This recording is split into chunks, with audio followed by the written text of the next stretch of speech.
গলাচিপার আদালতে senior judicial ম্যাজিস্ট্রেটের পদটি শূন্য রয়েছে ২০২৪ সালের এপ্রিল মাস থেকে। এতে করে গলাচিপা, রাঙ্গাবালী ও দশমিনা উপজেলার প্রায় ৩০,০০০ বিচার প্রার্থীকে মামলার শুনানির জন্য যেতে হয় পটুয়াখালী জেলা আদালতে। এই আদালতে সাধারণ মামলা রয়েছে ১২০৭টি এবং বিচারাধীন রয়েছে ১৪৩৬টি মামলা। তবে বিচারক শূন্যতায় ৮ মাস ধরে থমকে আছে বিচারিক কার্যক্রম। ফলে ভোগান্তির শিকার হচ্ছেন এসব মামলার বাদী, আসামি পক্ষসহ সংশ্লিষ্টরা।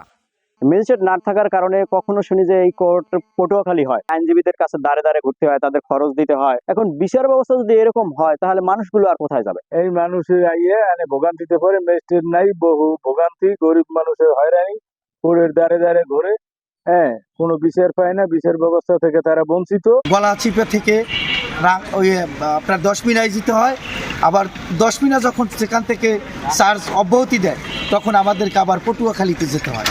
আর আদালতের অচল অবস্থার কারণে এলাকায় অপরাধ বাড়ছে বলে জানান আদালত সংশ্লিষ্টরা।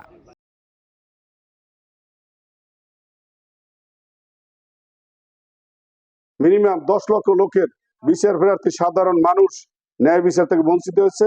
আইন শৃঙ্খলা যেমন অবনতি ঘটছে গলাচিপায়, এবং মানুষ ন্যায় বিচার প্রার্থী মানুষ, লিটিগেন্ট পাবলিক বঞ্চিত হয়েছে বিচার থেকে। যে দেশে বিচার নাই সে দেশে মানুষ থাকতে পারে না। নভেম্বরে সারি ছুটি দিছিল, ডিসেম্বরে সে ৫ তারিখে এখান থেকে সে ট্রান্সফারে চলে গেছে। এরপর থেকে আমাদের এখানে কোনো বিচারক নাই।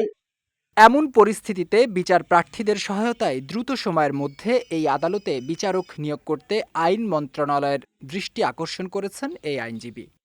এখানে ম্যাজিস্ট্রেট না থাকার কারণে আমরা দীর্ঘদিন পর্যন্ত পাশের উপজেলা দশমিনায় গিয়া মামলার কার্য পরিচালনা করতে হয়, পটুয়াখালী জেলা শহরে গিয়ে মামলার কার্য পরিচালনা করতে হয়। তাতে সাধারণ মানুষ এবং বিচার প্রার্থীরা মারাত্মক ভোগান্তির শিকার হয়। আমি আশা করি কর্তৃপক্ষ এই বিষয়টি দৃষ্টি দেবেন।